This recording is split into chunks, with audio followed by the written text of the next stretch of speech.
A very good evening and a warm welcome to a first edition of UBC News Tonight on this 10th day of January 2025. I beg your pardon.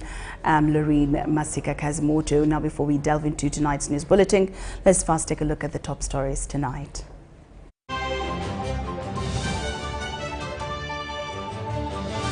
Brought to you by Greenergy ethanol stoves and fuel. Enjoy cleaner, healthier and affordable cooking. Cook your food in less than 2,000 shillings per day. No charcoal. Stop deforestation. We are looking for agents across Uganda. Greenergy, Bible Corner. In our headlines tonight, heads of state and governments arrive in Uganda for the CAADP conference. Vice President Alupo advocates for reducing agriculture's over-reliance on nature. MPs are to donate 300,000 Uganda shillings each to the family of the late Ssegirinya. And farewell prayers held at Mbogo Mosque for Mohammed Ssegirinya, and there are plans to name a road in his honor.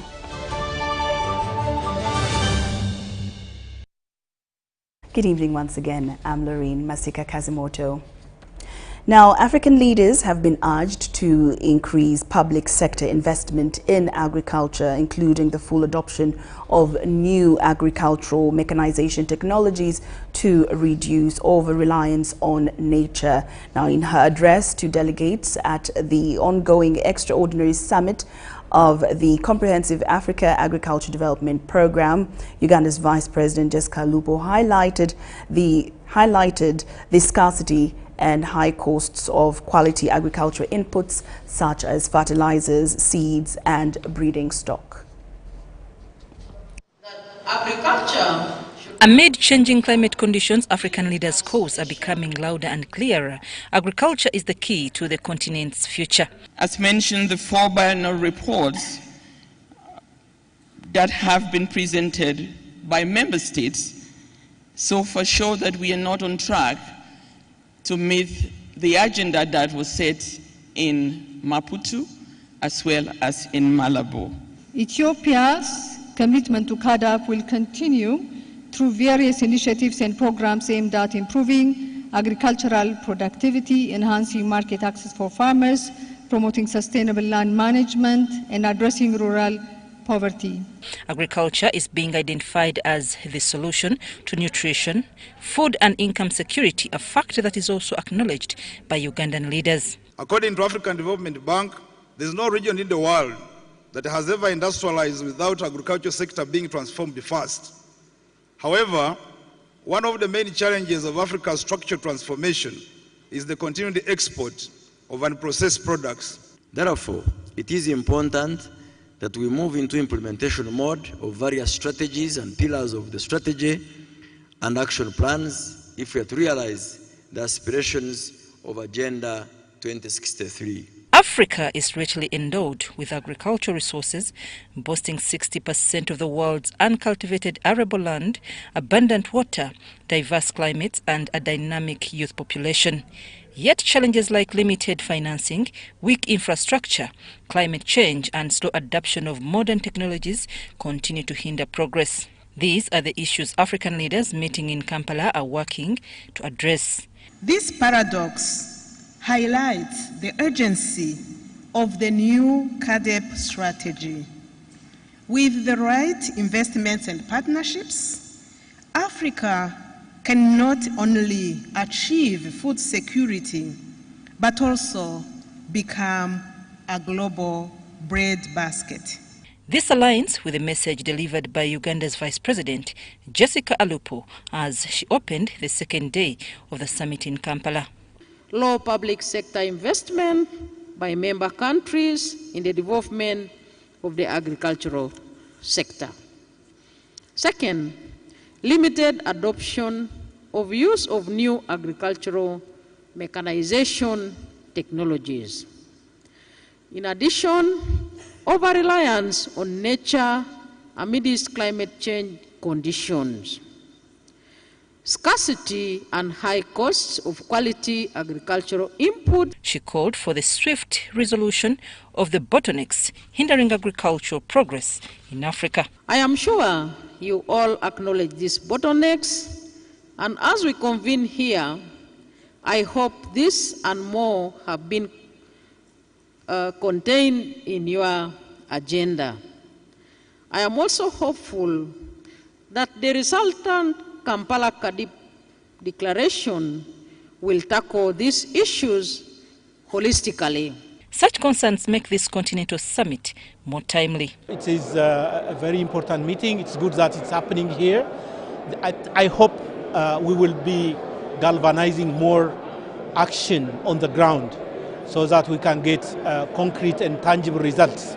As a continent, it is good for us to get together now and then and know what is going on there, what is going on there, so that if there is a challenge, we can together say, while we have this challenge, this country can do this, that country can do the other, and we have a solution. The second day of discussions unfolded at Speak Resort Munyonyo, where the extraordinary summit of the Comprehensive African Agriculture Development Program continues.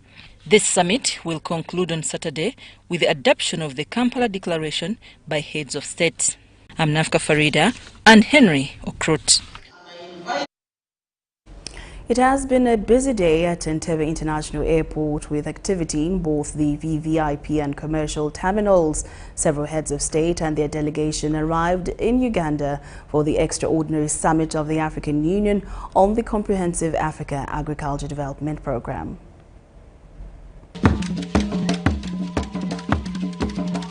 In the night of Friday, 10th January 2025, His Excellency Russell Dlamini, the Prime Minister of Eswatini, touched the runway of Entebbe International Airport at exactly 2:50 a.m. Flanked by Foreign Affairs Minister, Russell was received by Uganda's delegation, led by State Minister of Agriculture, Fred Wino Chakulaga.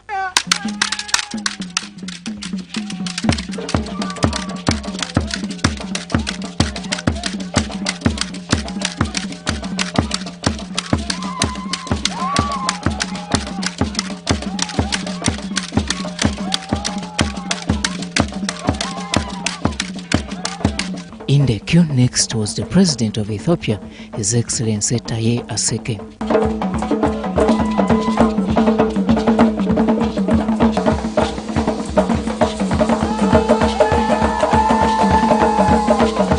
Here, the reception was led by Uganda's Minister of Defense and Veterans Affairs, Jacob Oboth, as officers mounted a guard of honor.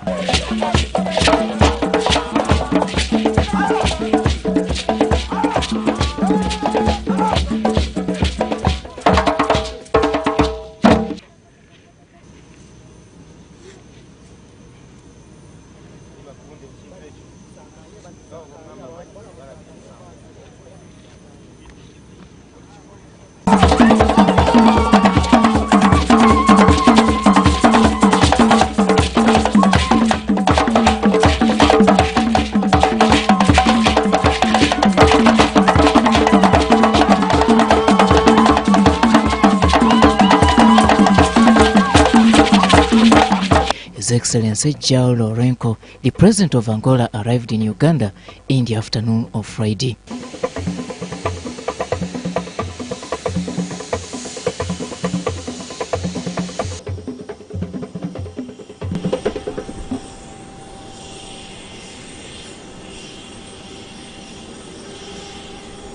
He was still received by Minister Jacob Oboth.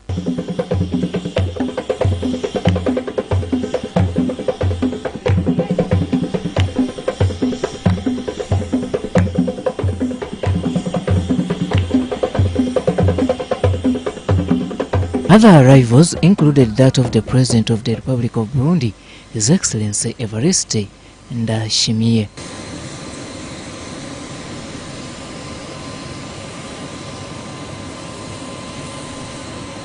He was received by Minister Bright Rwamirama.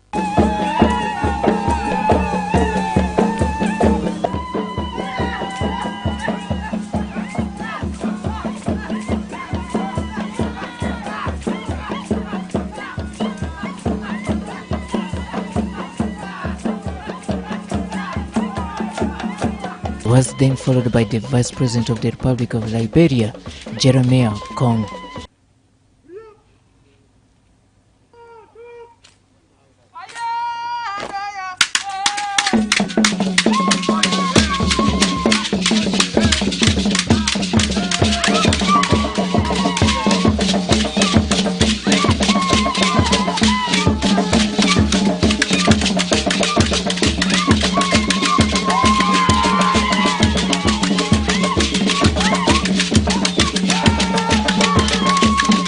By close of business, almost Entebbe Airport was a busy one, as we also anticipate for more arrivals in the coming hours. Robert Onyango, UBC News.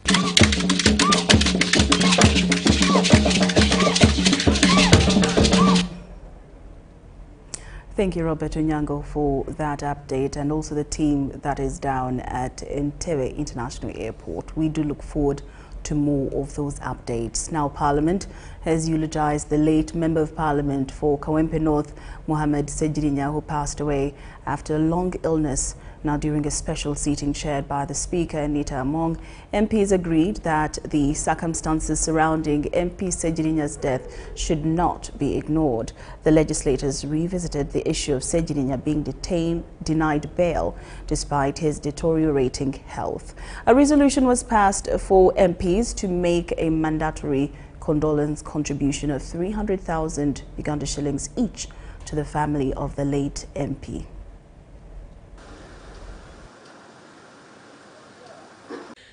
The cortege carrying the remains of the late MP Ssegirinya was received by Speaker Anita Among, who later led MPs in signing the condolence book.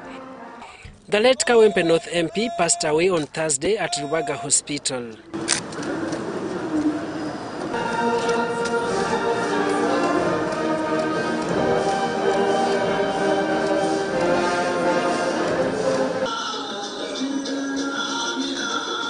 Bugweri County MP Abdu Katuntu moved the tribute motion, which is a rare occurrence as it is typically led by the Prime Minister and seconded by the leader of the opposition. This sparked emotions among opposition MPs. Recognizing that the Honorable Ssegirinya Muhammad lived an industrious life and thorough hard work, dedicated.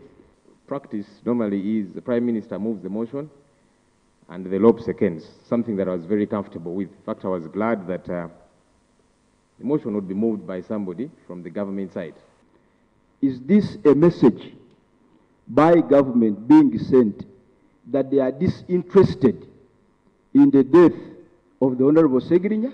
So that was miscommunication on time. So I'll apologize on behalf of government that it was not intentional and it was...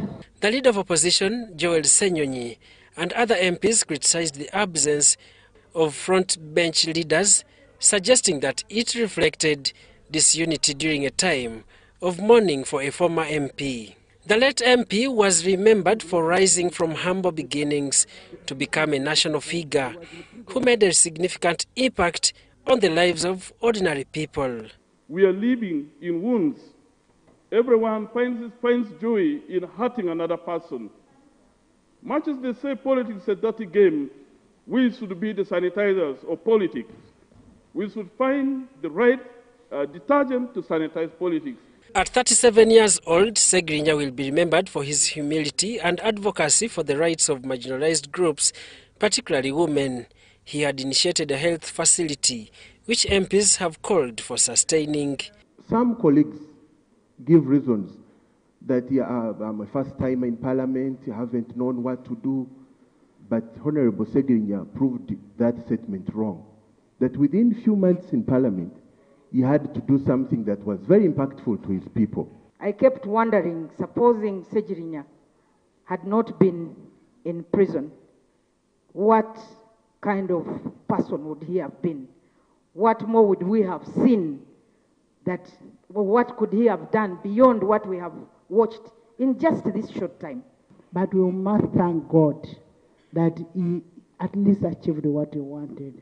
And his humility speaks volumes. How we could learn, if we could learn something.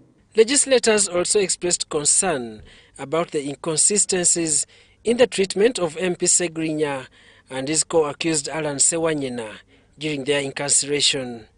The two were detained for almost 2 years, until 2023. Alan Ssewanyina recounted how Ssegirinnya's health worsened while in detention.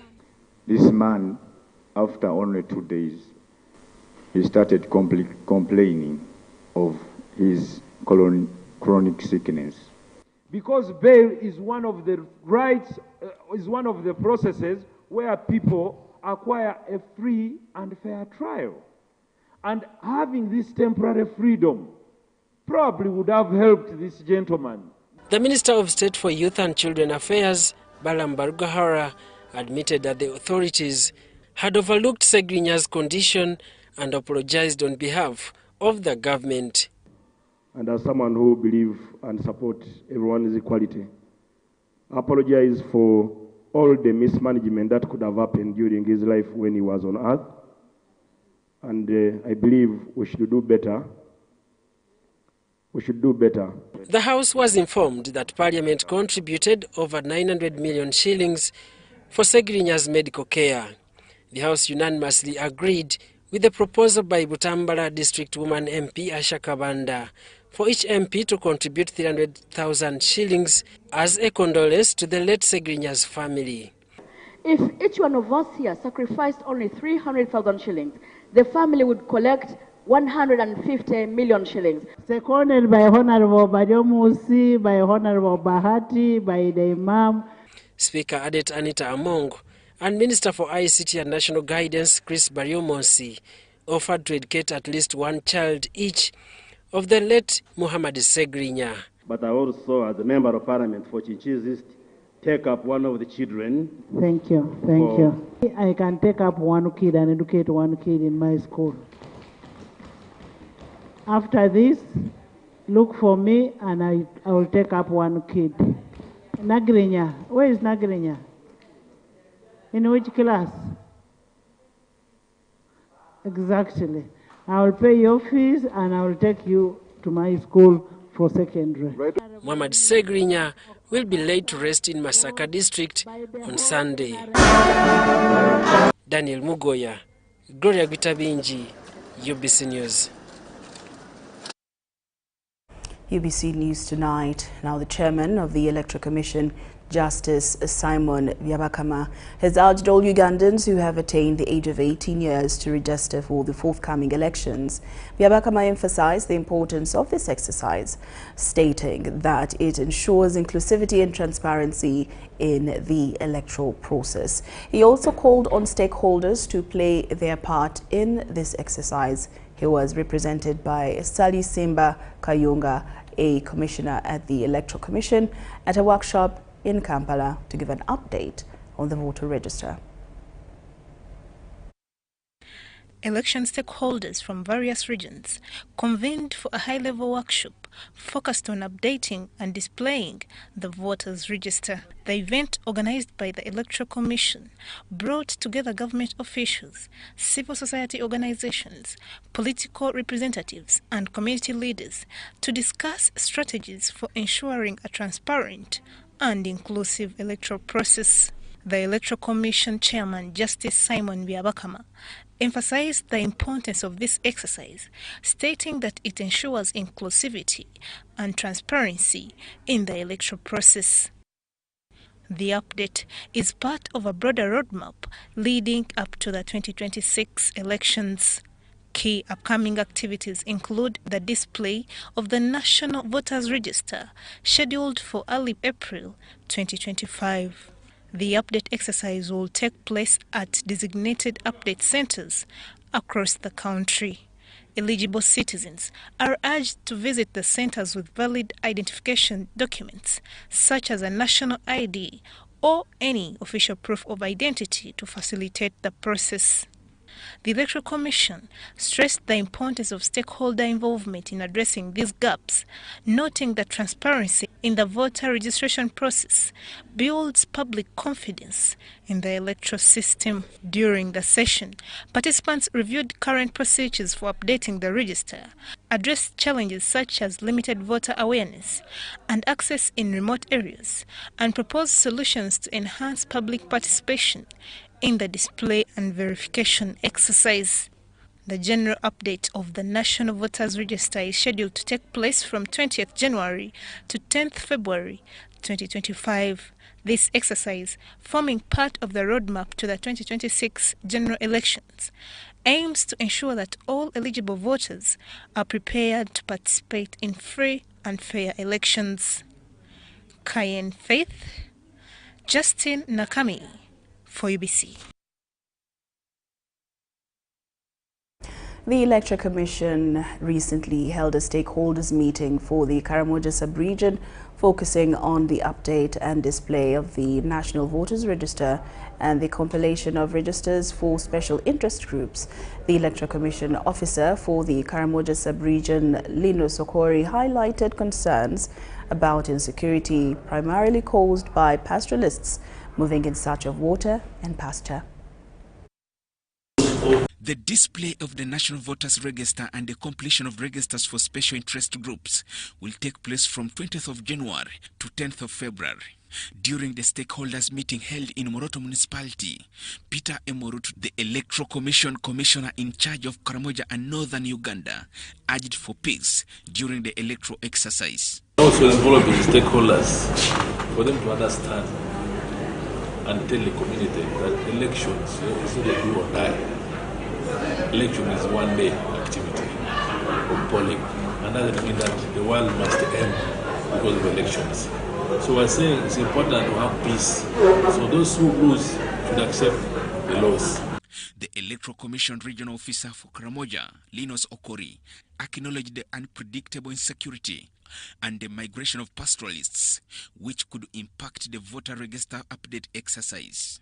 Most of the inhabitants in Karamoja, especially the eastern and the northern part, are pastoralists. And so, as the dry season sets in January up to March, they tend to move to the western area of Karamoja near Teso borders, Kapelebio, Katabwe districts.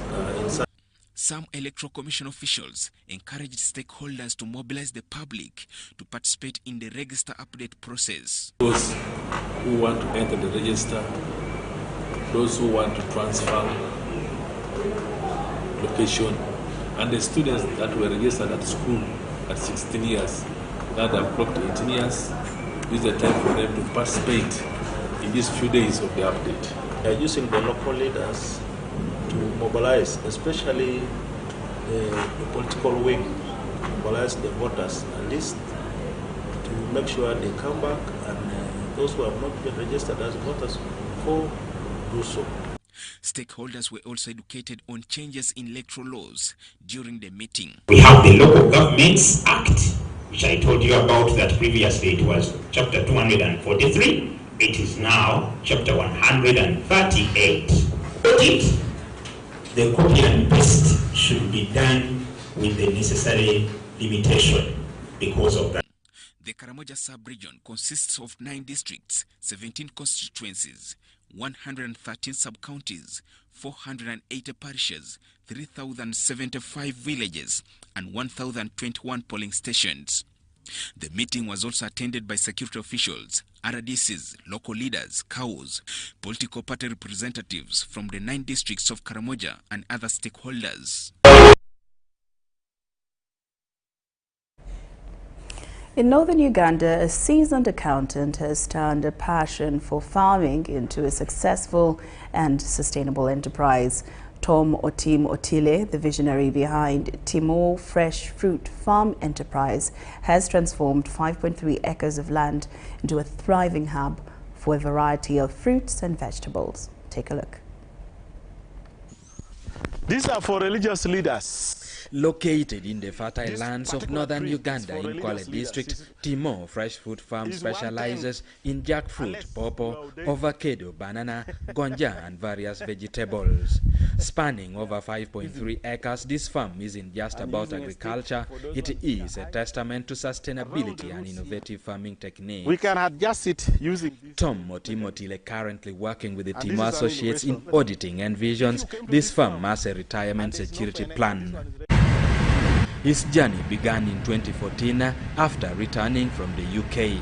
Inspired by a visit to a Tanzanian farm in 2016, he decided to focus on jackfruit, locally known as fene. To eat and also something to sustain me in terms of finance.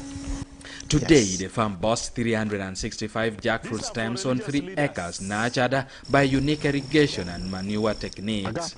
A solar pump with a capacity of 3,000 liters per hour and an effective land management system known as Oligo helped Tom to maintain the farm's productivity. The system not only deters intruders but also protects the plants. No animal, no bird, nothing enters this farm. 5.4 acres. We have done it all round. It comes slowly. Innovations abound at Timor Fresh Fruit Farm. So that one can take the whole day. Tom adopted the use of drip lines from hospitals for plant irrigation.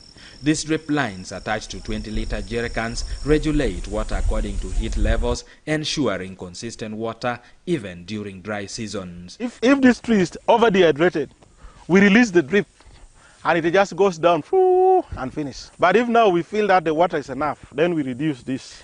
Another noteworthy innovation involves mounting outlets on water pipes to irrigate manure pits, enhancing soil fertility.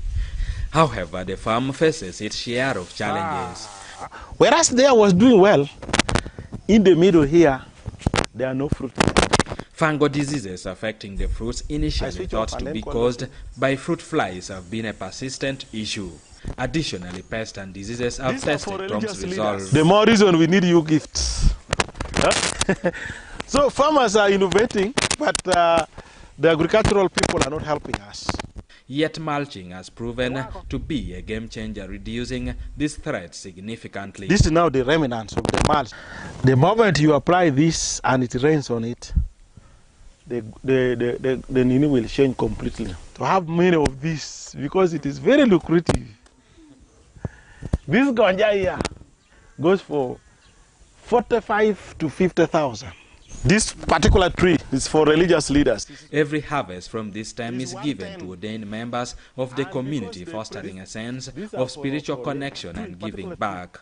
If you came to this farm and there's no fene and this one is ready, I will not give you unless you are ordained. Despite the adult, Tom's dream is to add value to his produce. A jackfruit in Lira City sells for about 10,000 shillings, but Tom aspires to process the fruits further to maximize profits. He also plans to visit China to acquire drying facilities for both fruits and its outer cover, aiming to produce cattle feed. So the support I want, if government can allow through PDM, number one is to bring farmers to come and see and learn. Number two is to get a refrigerated vehicle, which will help us to access market when these things are still fresh. Beyond personal gains, the farm benefits local community. It provides employment opportunities and access to water for home consumption. We pump water and give to them. They're also now getting exposed. Tom's initiative is not just a farmer, it is a model for a regional agricultural development. He envisions technical guidance from universities and hopes for government support to refocus programs like parish development model towards such projects. By identifying the best jackfruit varieties, his farm aims to become a regional hub for excellence in fruit farming. And then we can now start bringing from outside to dry here. Tom's journey from an accountant to an agricultural pioneer highlights the potential of combining traditional practices with the modern technology to create a sustainable future for farming in Uganda. Call the dream come true. Ediolua, UBC News. I will not borrow from anybody. All right, now in more news this evening, the Anti-Corruption High Court in Kampala has found the former State Minister for Karamoja Affairs, Agnes Nandutu, with a case to answer regarding the mismanagement of Karamoja iron sheds. Now, this is after prosecution closed its case with several witnesses from the Prime Minister's office pinning Nandutu for receiving the alleged iron sheds. Judge Jane Oko Kaluga has found Nandutu with a case to answer. The Anti-Corruption Court before Lady Justice Jane Okuwo-Kajuga is still proceeding with a case of dealing with suspected property and mismanagement of Karamoja iron sheets. The case against the former State Minister for Karamoja Affairs, Agnes Nandutu. When the case resumed after prosecution closing its case, court found Agnes Nandutu with a case to answer in all the charges leveled against her. For court to find Agnes Nandutu with a case to answer, based on the evidence presented by the prosecution, pinning the accused to have received 2,000 iron sheets from the Prime Minister's office situated in Namamve. Court also based on the evidence that the accused allegedly took police to her home, where the said iron sheets in question were recovered and later impounded as exhibits. The witnesses from this matter were from the Prime Minister's office, who pinned Agnes Nandutu to have received the iron sheets. Among them was Joshua Baho, the personal assistant to the former minister Mary Goreti Chitutu. That a witness may be nervous. Basing on this evidence, Judge Jane Okuwo-Kajuga found it very crucial to the case, being that he was close to the minister, his involvement in the distribution of the iron sheets, and knowing the origin of the iron sheets. Other witnesses included Godfrey Seremba, the undersecretary from the office of the Prime Minister. In giving the ruling, Judge Jane Okuwo-Kajuga was also of the view that, being that Agnes Nandutu attended the launch of the project for the distribution of the iron sheets and knew that there was no requisition made for the iron sheets, was sufficient evidence to prove that she was not entitled to the 2,000 iron sheets she received. The court further noted that even if the alleged iron sheets were not recovered from Nandutu's home, the evidence presented by the prosecution will still be sufficient to sustain the offences against her. With the above court found Agnes Nandutu with a case to answer.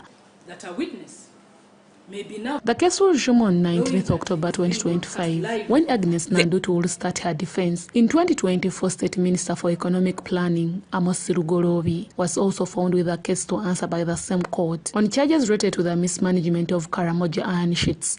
Deborah Namamonde, Viola Nance Subuga, UBC News.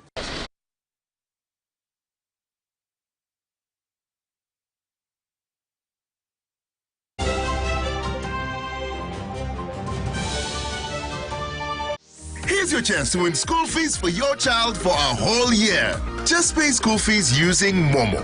Dial *165 *80#. Select option 2 for school pay. Select option 1 to pay school fees. Enter the student number and amount and approve the transaction. You will now enter the draw to win school fees.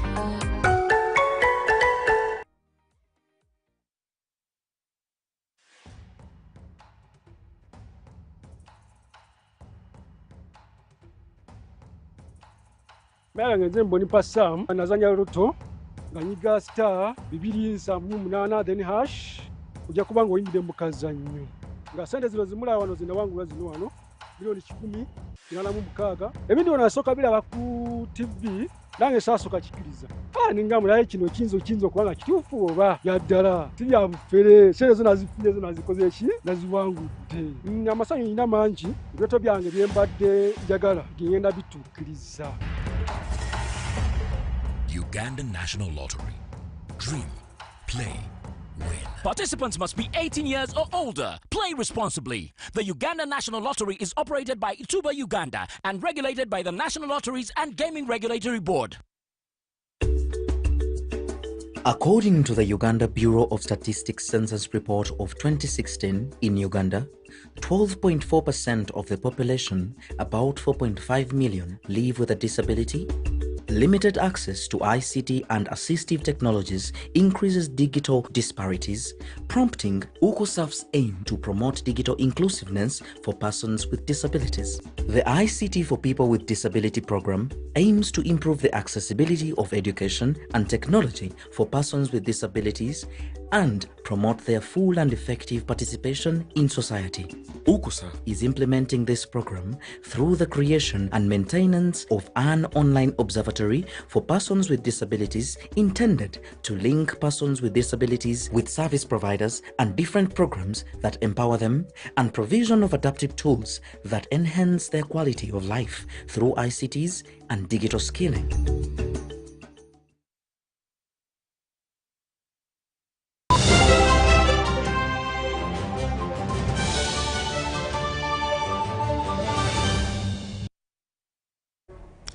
Welcome back from that break. In more news this evening, the Commissioner in charge of Agriculture at the Uganda Prison Service, Amos Tudiashaba, has disclosed that there are over 70 farms managed by prisons across the country.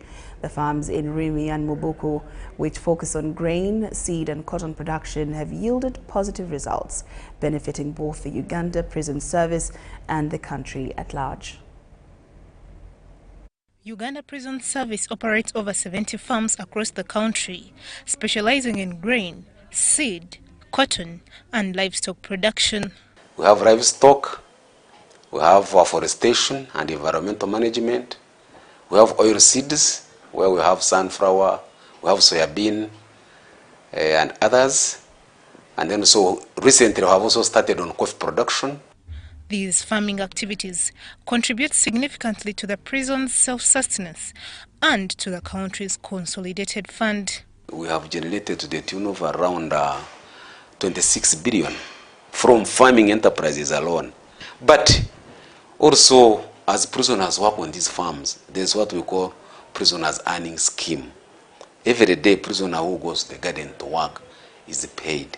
It's a small fee, but as an appreciation, government has put it there. The Commissioner in charge of Agriculture at the Uganda Prison Service, Amos Tudiashaba, says the prison service cultivates over 5,700 acres of cotton, including 350 acres in Mubuku, Kasese district seasonally. And this season was very unique because we planted our locally bred cotton by Ugandan scientists. At the service, seasonally, we have been producing up to around 1,800,000 kgs of cotton, and that one gives us around 6,000 bales of cotton. But we have plans to also do ginning by ourselves. Plans are underway to implement mechanized agriculture on these farms, although much of the farming relies on manual labor. We are still at around 40%. We need to mechanize more because mechanization comes with efficiency, mechanization comes with time operations. So because our farming depends on nature, and the timing is very, very important when we are going to do farming depending on nature. Additionally, the prison service is prioritizing seed production to reduce Uganda's reliance on imported seedlings. That we should provide quality and affordable seed to Ugandans. So we have started with grain, that is maize.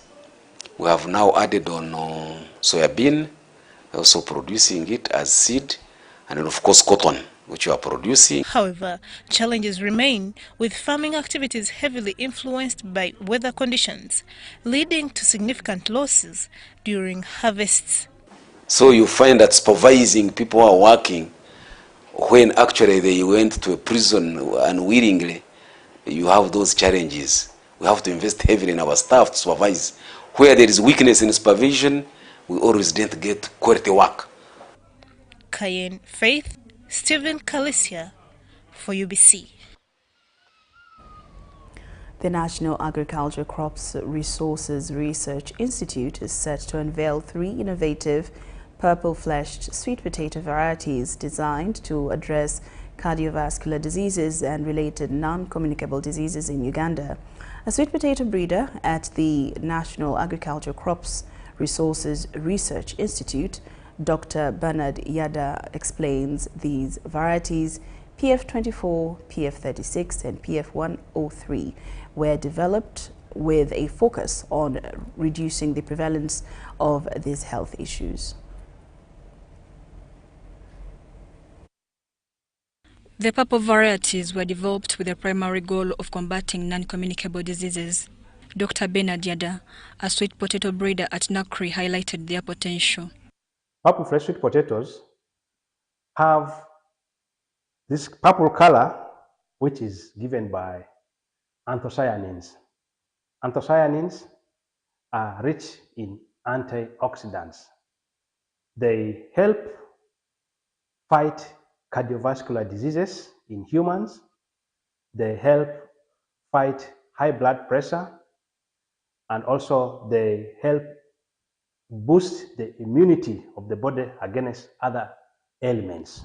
A Nakri research scientist, Chelangat Doreen, says that the selection of these sweet potato varieties is farmer-driven, ensuring the development process aligns with farmers' needs.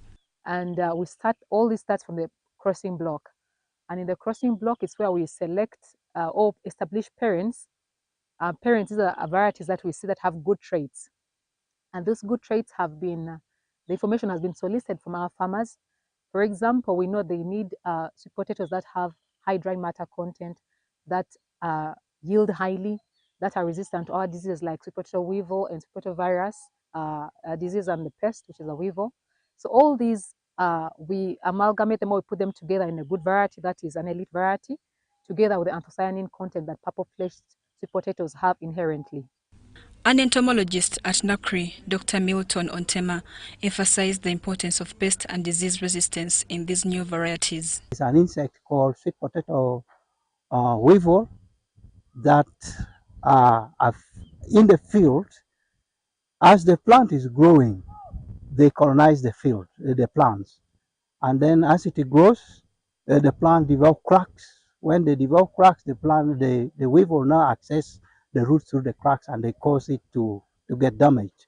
So as they're doing their trial, my role is to participate with them, and then I look at those traits, and out of the materials that came from the field, from the crossing block, these ones that are resistant, we select them. Those which are susceptible, I advise keep that aside because it will affect the farmers.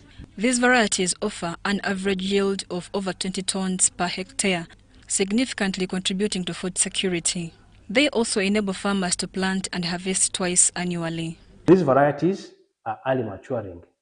They can be harvested, as I said earlier, within 4 months. Actually, by 3.5 months, you can start to harvest the sweet potatoes. Now, the yields are high, above 20 tons per hectare.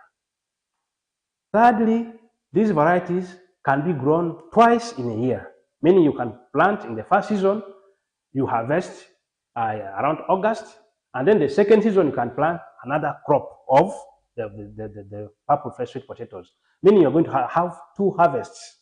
Even in areas like in the central here where it is a bit moist and cool most of the year, farmers can actually plant sweet potatoes 3 times in a year. So it actually fits well in the food security agenda of the country. Beyond food security, these sweet potatoes present opportunities for value addition, including flour, natural colorants, and even wine production. A food chemist at Nakri, Enoch Wembabazi, pointed out the potential of processing sweet potatoes into various products. Purple sweet potato extract, also known as a colorant. This extract here, once concentrated from a purple sweet potato, is both potent as a pharmaceutical, but then also very effective as a colorant in confectionaries. We also have purple sweet potato wine, okay? And all these products from purple one have the nutritional benefit. We do have purple-fleshed flour from the same sweet potato varieties that we are benchmarking for use in the confectionery industry. Nakri emphasized the importance of proper agronomic practices to maximize yields and ensure sustainability of these innovations. Mary Namkose, GBC News. You used to tell me that I don't make you happy. All that time you would be complaining. I'll call you every day, yeah, yo, baby, don't know. You can now get all the Chibuzi out with MTN voice bundles. Call all networks. Kubei Dondoro. Buy a 25-minute voice bundle for only 1,000. Or buy any daily voice bundle of your choice. Dial *100 *21# and select daily or use the My MTN app. When we talk together, we are unstoppable.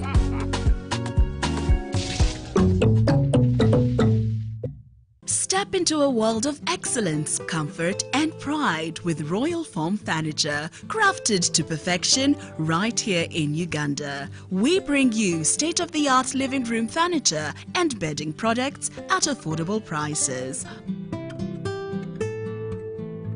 Our wide variety of mattresses include orthopedic, pillow top, spring mattresses suitable for institutions like hotels, and many others for home comfort. With every piece telling a story of royal excellence, our products are built with the highest quality materials made to last. Experience royalty with Royal Foam Furniture, proudly made in Uganda, so buy Uganda and build Uganda.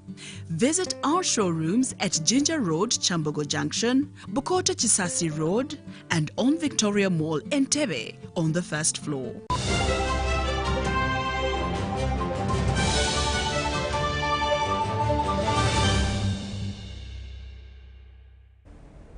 Welcome back from that break. Now into the business scene. Government stands to lose billions of shillings if it fails to take swift action in tracking funds allocated for the development of a vaccine against cattle larvae. In the 2018-2019 fiscal year, President Yoweri Kaguta Museveni directed scientists at Makerere University to research and develop a vaccine to combat larvae that have devastated cattle populations across the country. The government pledged 25 billion Uganda shillings to support this initiative. As part of the effort, President Museveni also donated 300 acres of government farmland in Ngoma, Nakaseke district. The farm was equipped with 100 cattle provided for experimental purposes to assist scientists in their efforts to develop the vaccine. During the 2020-2021 fiscal year, the scientists received 5 billion shillings out of the allocated 25 billion to begin work on the vaccine. Operations commenced on the Ngoma farm, focusing on addressing anthrax and other diseases caused by larvae. However, progress stalled in 2021 due to insufficient funding and administrative challenges. Professor Margaret Kahwa, one of the lead scientists, revealed that funds designated for the project were deposited in the Ministry of Science, Technology and Innovation, but were not disbursed to Makerere University. At least by 2026, the time the president gave us the money for 5 years, I'm sure we will have by now have started rolling out the vaccines, and I'm sure by now we should have got approval from National Drug Authority, because then we would have been able to show them the results of our clinical trial. Attempts to secure the funds from the Ministry of Science have been met with bureaucratic delays. The ministry reportedly informed the scientists that the money had been transferred to Makerere University, but complex procedures have made accessing the funds challenging. We have 3 major ticks. This one is the what we call Rhipicephalus appendiculatus, and the Rhipicephalus decoloratus, and amblyoma. Now these ticks cause 4 different diseases in cattle.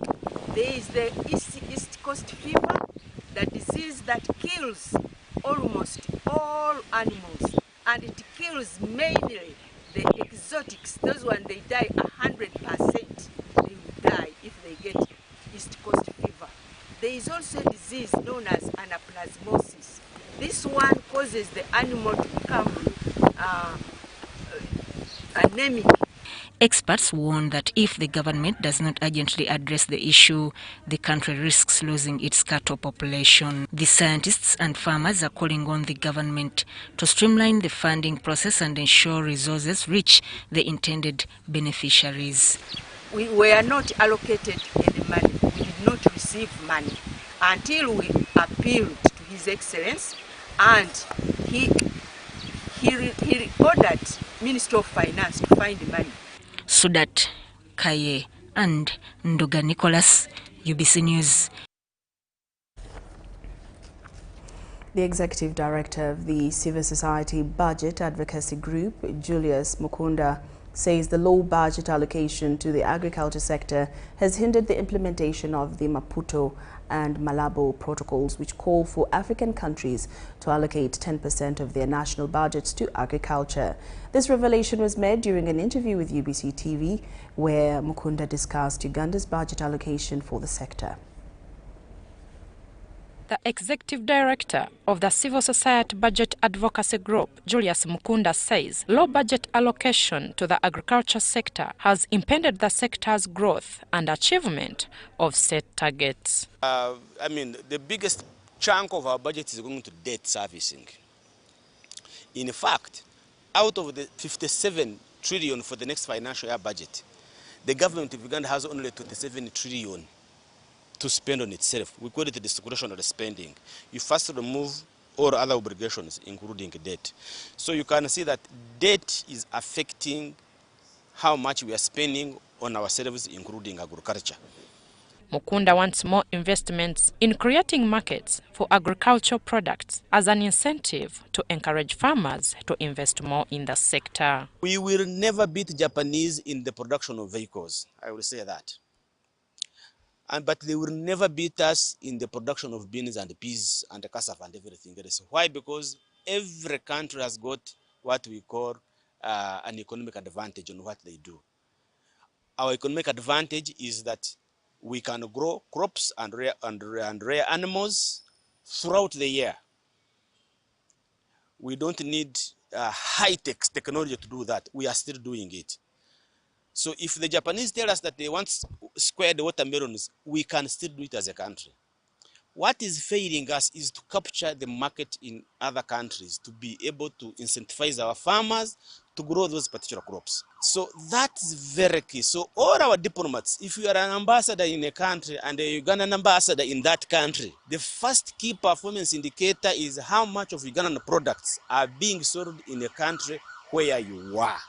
If we don't do that, then we shall go to produce food to eat. He's now advocating for the removal of politics from initiatives such as parish development model, stressing the importance of efficient resource management.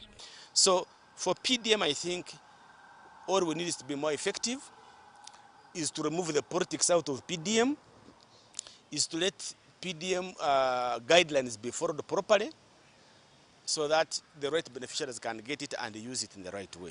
This comes at a time when Uganda is hosting the Comprehensive African Agriculture Development Program Summit of Heads of State, where African nations are discussing a 10-year plan to develop agriculture. Winnie Ainebabas Katire and Kalisha Stephen for UBC.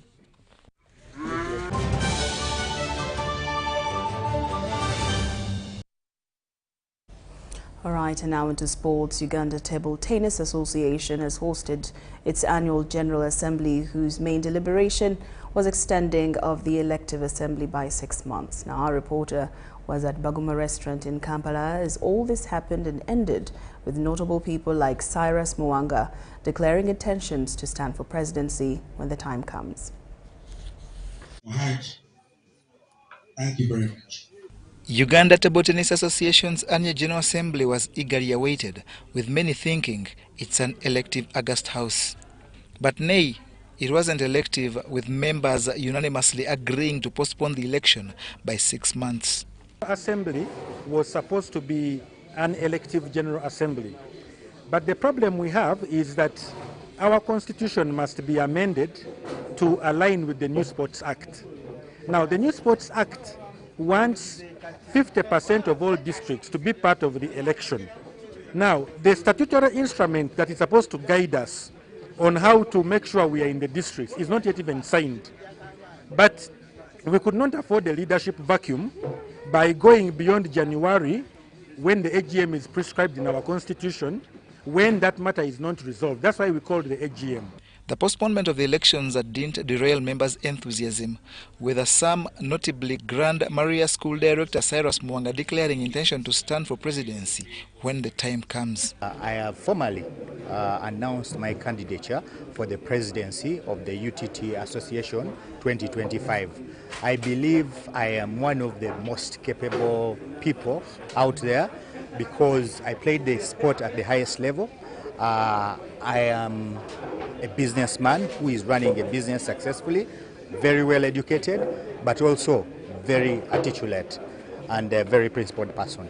The current president, Robert Jagwe, declined requests to amend the constitution to remove term limits, and him, like Uganda Olympic Committee President Dr. Donald Rukare, offered parameters the electorate must use to choose wisely. I've advised them that bring someone who has some money of their own. Then number 2, bring a well-educated person. Don't bring for us people who stopped in P6, S4, S6. Bring a university graduate. Education is very key. And then number 3, bring someone who has passion for table tennis. They love, like me. I love what I do. I love what I have been doing. Then number 4, the last one, bring someone who has time for this sport. These people who say, but for us we are just volunteers. Please don't volunteer in our sport when you don't want to give it time. Being popular and being competent are 2 different things. You can be very popular, but are you competent? The annual General Assembly that was attended by several federation heads also resolved to give the association's General Secretary Ronald Andira a grace period to explain alleged financial misconduct or face the law for 12 million shillings loss. The people have said, give him 30 days to resolve it amicably. So I'm requesting Andira, please look for us and we resolve this matter amicably. We don't want to fight, we don't want to go to force, but the delegates have spoken. Also deliberated upon for the association that prides in 2 world champions, Joseph Sebatindira and Patience Anyango, is a 1.5 billion shillings proposed budget that will consolidate both local and international gains. The Uganda Under-17 national women's football team, the Teen Cranes, conducted a training session at the Fufa Technical Center in Njeru ahead of the FIFA Women's Under-17 World Cup qualifiers. Now Uganda is set to play Namibia next week on the 16th at the Hams Stadium in Nachivubo.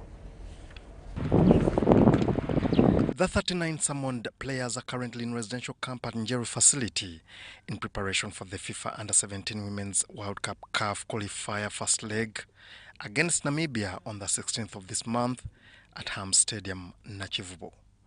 The young girls, believed to be the next generation of women's football stars, underwent various drills focusing on resilience and stamina.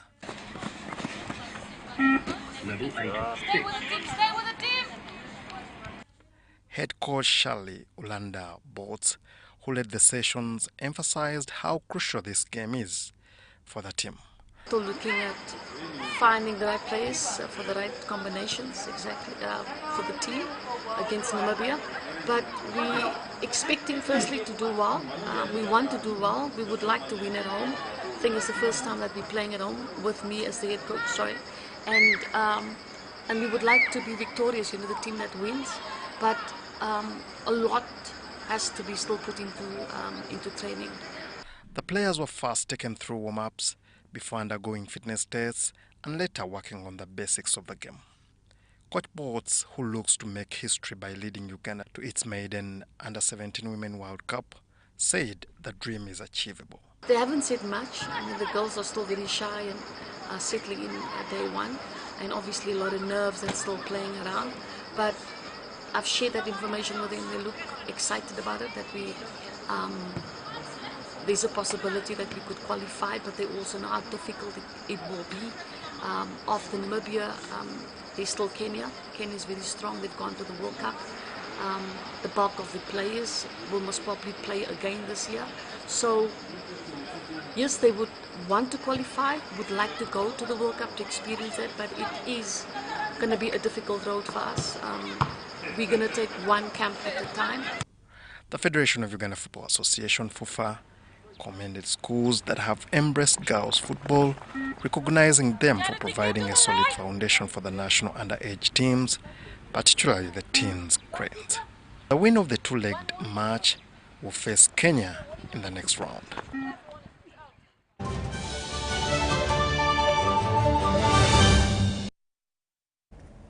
And that's all we had for you for our 8 o'clock bulletin. Do join us for our second edition at 10 o'clock with me, Lauryn Masika Kazimoto. See you at 10.